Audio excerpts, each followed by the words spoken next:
Santo Totumo. Aquí y ahora. Es ahora.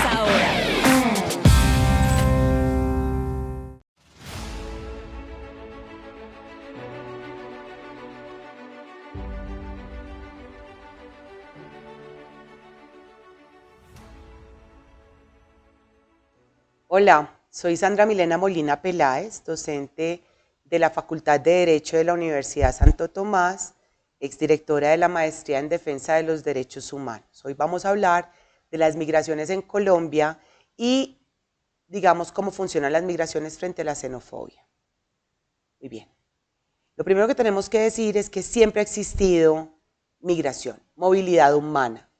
Las guerras, el trabajo, el clima, los desastres, las mejores oportunidades laborales han llevado a la gente a querer movilizarse por todo el mundo y por múltiples razones.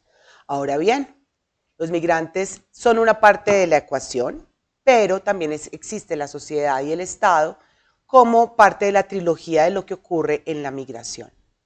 Los migrantes van a enfrentar siempre barreras, como el idioma, como la cultura, como el clima, entre otras barreras que los van a hacer siempre vulnerables. Por esta razón, en esta trilogía, pues es importante tener presente a la sociedad y al Estado.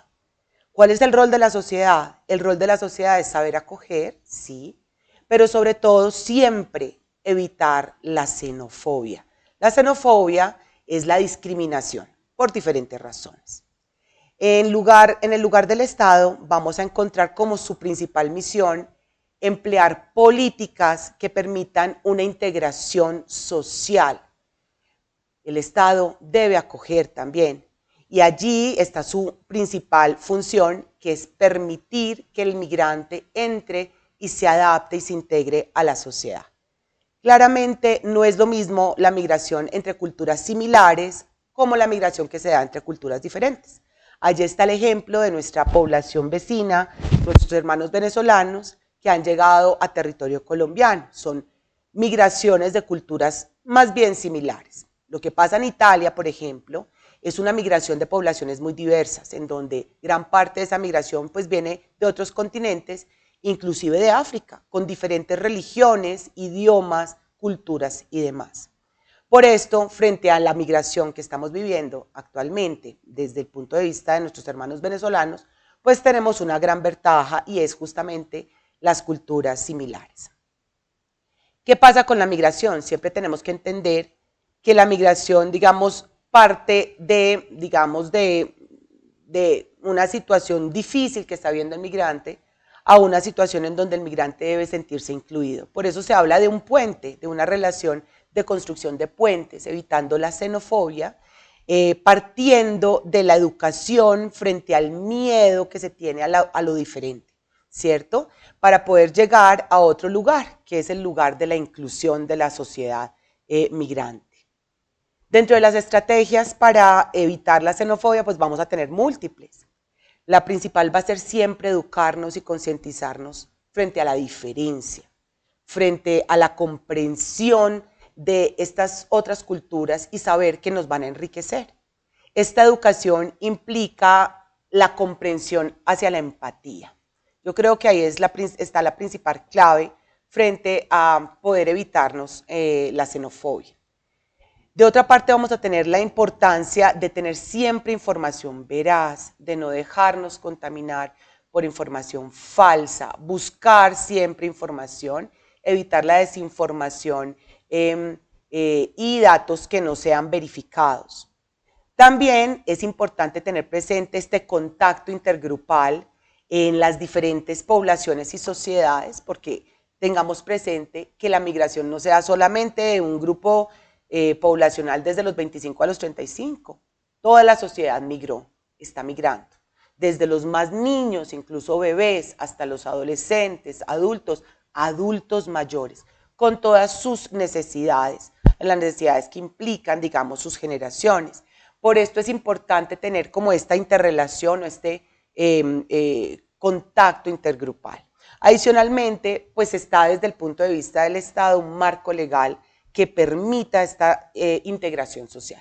En el marco legal, pues claramente está a cargo del Estado, se espera garantizar la justicia para todos estos grupos poblacionales que vienen, digamos, cruzando tantas barreras. De otro lado, es muy importante el liderazgo positivo. Yo siempre advierto, por ejemplo, en mi salón de clases, que siempre me siento muy afortunada cuando tengo estudiantes que vienen de, digamos, con condiciones diferentes o diversas. Una persona invidente, una persona con autismo o síndrome de Asperger, que han estado en nuestro salón. Siempre resalto la importancia de enriquecernos con todo lo que esta persona tenga para ofrecernos y para ayudarnos a abrir nuestra mente. Por eso es tan importante este liderazgo positivo en cada una de las posiciones que ocupemos en la sociedad. Finalmente, la participación comunitaria es una gran estrategia, y es que sabemos que hay grupos sociales como ONGs y demás grupos sociales que promueven esta integración, promueven, digamos, la acogida a las poblaciones migrantes. Dentro de las estrategias, a mí me gusta siempre enfocar como principal norte que la sociedad logre empatía. La empatía es la clave para evitar una migración con dificultades o que la migración no logre integrarse. Colombia siempre ha migrado tanto internamente como internacionalmente. Por esta razón, vemos que dentro de la migración interna pues tenemos esta situación del desplazamiento entre regiones, pero Colombia siempre ha migrado, ha tenido diferentes momentos de migración.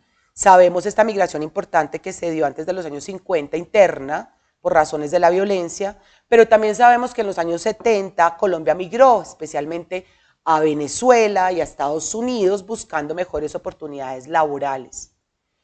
Hoy en día digamos hace unos años, tuvimos una tercera etapa de la migración colombiana, que fue la que se dio durante los años 90 y la primera parte de la década del 2000, por razones propias del conflicto y de la violencia en nuestro país. Por esta razón, Colombia tiene todas las herramientas para generar empatía frente a la población migrante. La migración puede ser regular, digamos con los visados, pero también la migración puede ser irregular. Nunca decimos una migración ilegal, nunca hablamos de un migrante ilegal, siempre hablamos de un migrante irregular cuando su proceso no está mediado con documentos ni con un pasaporte. La migración también se puede dar por razones de protección en la propia seguridad, que es a la migración que le vamos a llamar asilo o refugio. En este orden de ideas, Colombia, frente a la migración venezolana, ha encontrado 4 desafíos que me parece importantes resaltar. El país, como organización social y jurídica, ha tenido que organizarse para atender estos 4 desafíos desde el punto de vista legal. Primero, la protección por razones de seguridad, lo que llamamos el refugio. En segundo lugar, ¿qué se hizo frente a la documentación y a la nacionalidad del migrante?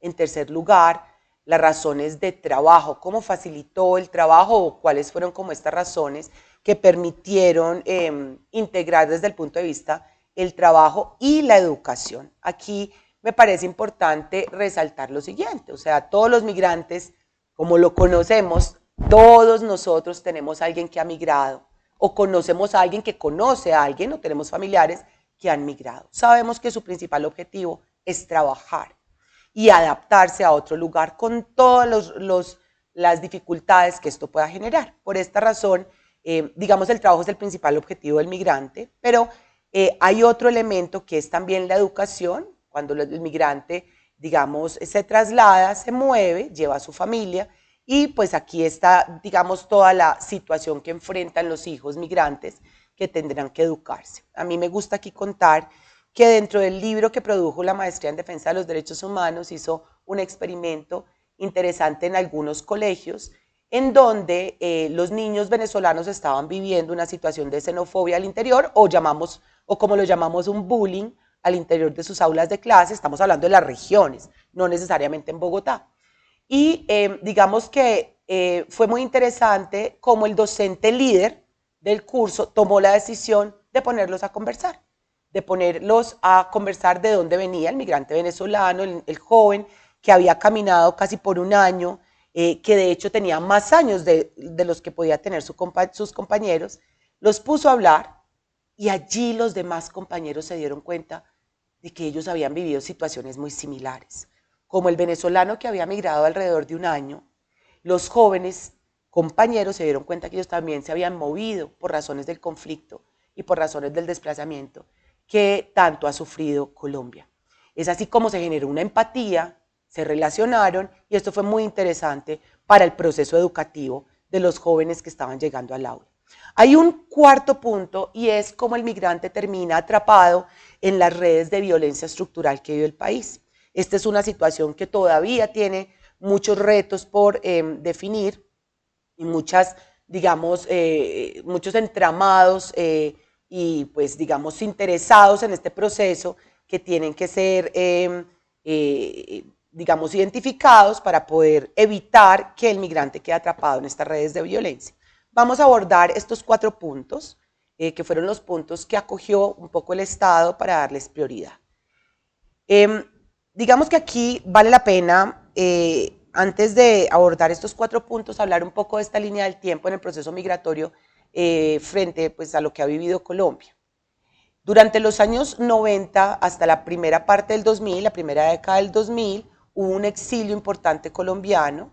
Se sabe que fueron alrededor de 3 millones de colombianos que salieron del país. Muchos de ellos fueron a Europa, entrando por España, otros a Estados Unidos.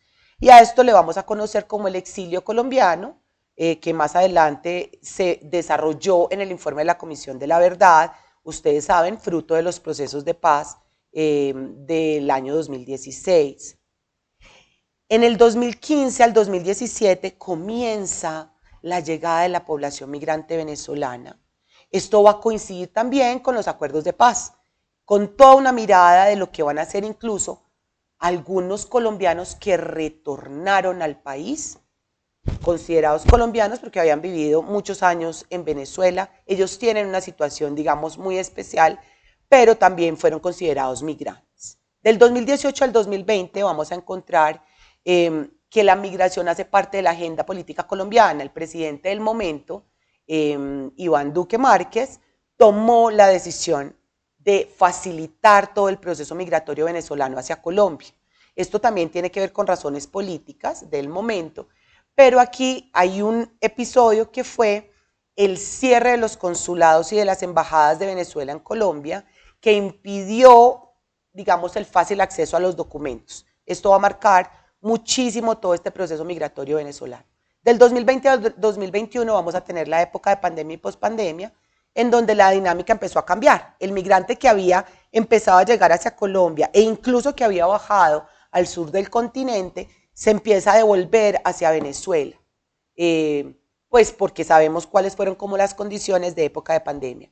Para el 2022 y 2024 lo que vamos a encontrar es que el migrante ya después de algún tiempo de estar viviendo en Colombia se da cuenta que en algunos casos es mejor continuar su camino, pero en este caso para el norte, haciendo un tránsito desde Santander por Antioquia y saliendo por el tapón del Darién, que ya vamos a hablar cuáles son esas consideraciones importantes para tener presentes.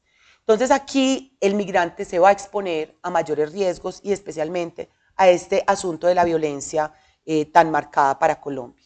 Para el 2023 vamos a tener la política integral migratoria que va a recoger toda la información de migración. Colombia se da cuenta que no basta tener normas aisladas, sino que tiene que recoger toda una política integral migratoria. Muy bien, en primer lugar vamos a hablar de esta protección al migrante. ¿Cómo tomó la decisión Colombia de acoger y proteger? Sabemos que hay una institución muy conocida que es la institución del asilo y del refugio. Esta institución consiste en que una persona que tenga temor fundado de que su vida corra riesgo, huye del país en donde se encuentra para aislarse en otro país, buscar protección allí. Este país lo reconoce oficialmente como una persona en protección, le da una documentación y esta persona se va a quedar viviendo en este lugar, en este nuevo lugar. Resulta que cuando empezaron a llegar las poblaciones migrantes a nuestro país, Colombia consideró, o nos preguntamos todos más bien, si ellos eran candidatos a la protección de refugio y asilo. Después de las solicitudes que se empezaron a conocer, para el 2015 habían 89 solicitudes de refugio, solo se consideraban o se concedían 12. Para el 2018, 709 solicitudes, se incrementó en un 700%, y se dan 3 otorgamientos de asilo. Para el 2020 la cifra solo empieza a aumentar. Y aquí nos damos cuenta que no hay relación en la cantidad de solicitudes y las concesiones que hace Colombia. Colombia decide que Venezuela y los migrantes no son los candidatos ideales para el refugio y el asilo, pero toma otra decisión y es de acogerlos y protegerlos de otra manera.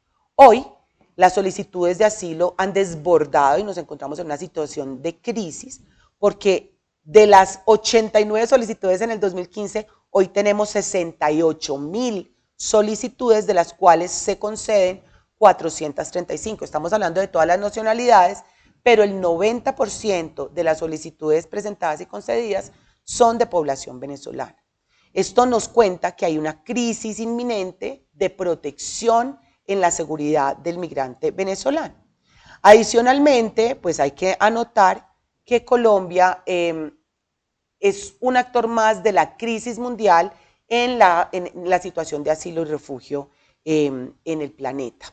Ya escuchamos lo que pasó con Gran Bretaña, en donde muchos colombianos están solicitando de manera desmedida asilo, y en Europa, y esto ha hecho que Europa se haya pronunciado diciendo que Colombia no es un país candidato al refugio para los europeos y que Colombia es considerado un país seguro, sobre todo después del proceso de paz, ya que Colombia es el 5º solicitante mundial de protección después de Turquía, de Ucrania, de Palestina, de Afganistán, digamos, está en un 5º lugar. Esto nos lleva a pensar que si bien Colombia no consideró a la población venezolana como población candidata a un estatuto oficial para protección de refugiado, Colombia protegió de otra manera. ¿Cómo protegió Colombia? Colombia protegió no deportando al migrante que había entrado de forma irregular. Colombia protegió permitiendo el acceso a una documentación que permitiese acceder a la salud, a la educación y al trabajo.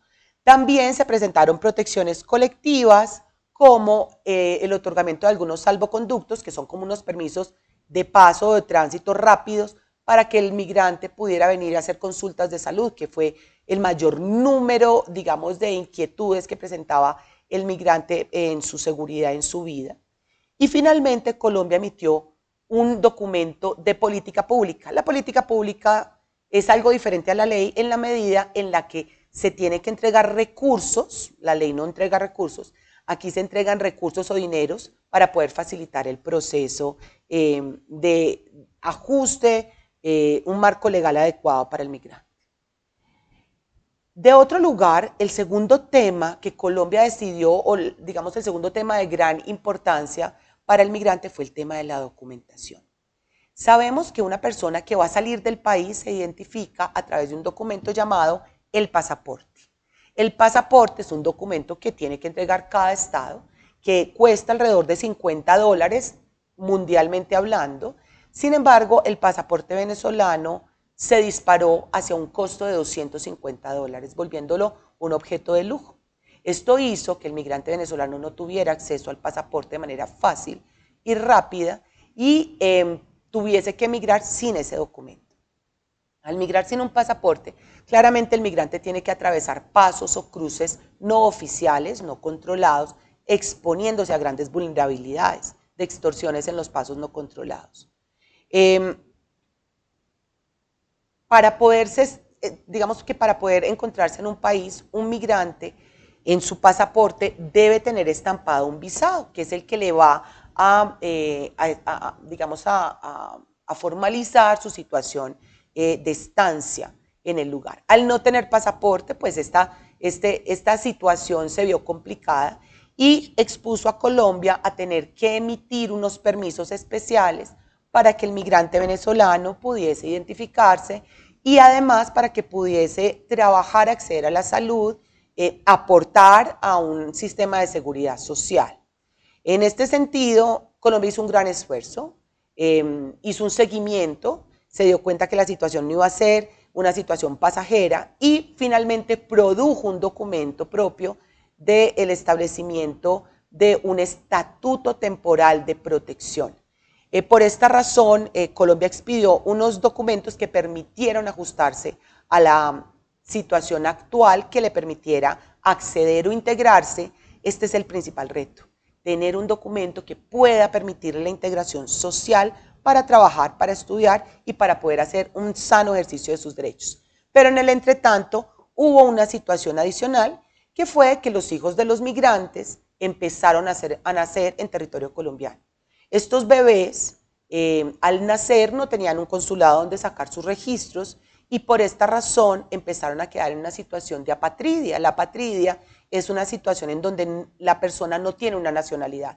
Si la persona no tiene una nacionalidad, no tiene una identificación, esto impide un sano ejercicio de sus derechos. En la obligación que tiene Colombia de proteger los derechos del niño, Colombia tomó una decisión de emitir una normatividad especial que los protegiera, normatividad que fue temporal y posteriormente cambió. Hoy en día, a mi modo de ver, hay un pequeño retroceso con la política integral migratoria, ya que es obligatorio que la familia demuestre que ese niño no tiene la posibilidad de tener otra nacionalidad para poder concederle la nacionalidad colombiana. Recordemos que la nacionalidad se da no solamente por nacer en territorio, sino por habitar en él o por tener lazos de consanguinidad con una persona colombiana. Esta situación también pues ocupó a Colombia, es una situación que actualmente todavía tiene dificultades y grandes retos. Finalmente, hablando del último punto, corresponde hablar de la situación o la trampa que existe tanto en la entrada o la salida del migrante, que es muy propia de las fronteras y es la situación de violencia estructural que además vivimos en las fronteras del país. Claramente, como lo contamos, el migrante al no tener pasaporte atraviesa por campos o por pasos no autorizados, no oficiales, exponiéndose a extorsiones de grupos criminales, no solamente extorsiones, sino homicidios, desapariciones, incluso poder quedar atrapados en redes de trata de personas. El peor escenario para un migrante es quedar atrapado en una situación de trata de personas. La trata de personas implica que la persona ya no tiene su libertad y hay otra persona que está obligándole a realizar actividades que claramente esta persona no decidió o no quiso hacer de manera voluntaria. Por esta razón, es importante contar que tanto en la zona norte como en el Catatumbo, sabemos que allí actualmente existen muchas situaciones de violencia. Hay grandes fincas que se encargan de la producción de hoja de coca, que es de fácil, para cargar fácilmente, fácil negociación, y allí el Catatumbo solo cuenta con una parte colombiana y 3/4 partes venezolanas. Esto ha hecho que el migrante se haya visto atrapado en estas redes de economías ilegales, incluso los mismos niños que se encuentran en esta zona. Es una situación muy difícil. En la bibliografía voy a compartirles unos videos que nos muestran cómo la persona que se dedica al raspado de coca termina dañando sus manos, o sea, generando llagas en toda su piel por razones de este raspado. Pues una situación demasiado deplorable. Y esto además de otras posibilidades como caer en redes de mendicidad forzada, de esclavitud sexual y demás. Actualmente, Migración Colombia, que es la autoridad encargada, ha hecho seguimientos muy interesantes, estableciendo cuáles son como estos desafíos en el seguimiento, en el transcurso de estas situaciones de tránsito y para evitar que el migrante caiga en las redes de violencia estructurales de Colombia. Existe todavía un gran flujo irregular que afecta claramente el control y la seguridad fronteriza, pero además en la salida nos hemos dado cuenta que hay una situación de especial atención, que es la situación que está viviendo Necoclí, la salida por el tapón del Darién. Sabemos que toda la economía del lugar se volcó a atender al migrante, pero además, por más voluntario que parezca que el migrante quiere acceder, pues hay unas redes que hacen, digamos, muy peligrosa la salida de esta población. Esto ha hecho que actualmente el Estado tenga ahí puestos sus ojos, sin embargo, todavía no cuenta con todas las herramientas para poder evitar esta situación problemática que se está viviendo en esta zona. Finalmente, pues a modo de conclusión, tenemos que contar que en el informe de la Comisión de la Verdad, que fue fruto de los acuerdos de paz del 2016, se contó que el colombiano se había exiliado y que había gran número de colombianos que habían salido por situaciones de violencia, lo que claramente nos tiene que llevar a entender que el colombiano tiene todas las herramientas para empatizar, para generar similitudes con la situación de migración que recibió en su país por parte de la población vecina venezolana. A modo de conclusión, tenemos que decir que la migración es una realidad social, difícilmente va a cambiar en los próximos años. Colombia ha sido protagonista de este tipo de realidad social muchas veces en el pasado. Un migrante solo busca mejorar sus condiciones de vida, arriesgándose frente a múltiples barreras. Existen obligaciones sociales y obligaciones estatales. La principal obligación social siempre va a ser educarnos frente al miedo y a la diferencia, abrir nuestra mente, entender las cosas buenas y la riqueza que nos trae el migrante y la migración. Y asimismo el Estado tendrá la obligación de generar una integración social adecuada para esta población migrante, procurando siempre una migración segura, ordenada y regular, con los documentos adecuados. El Estado se ha enfrentado a muchos desafíos, a la protección del refugiado, a la documentación, a evitar la apatridia y a proteger frente al trabajo y a la educación.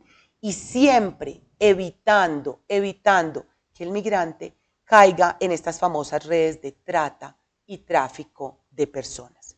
Hoy queríamos hablar de la migración, espero que este video les haya ayudado a entender cuáles han sido esos retos que ha tenido que vivir esta población migrante y que todos encontremos la posibilidad de abrir nuestra mente y nuestro corazón para entender una realidad de la cual hemos sido siempre protagonistas. Santo Totumo. Aquí y ahora. Es ahora.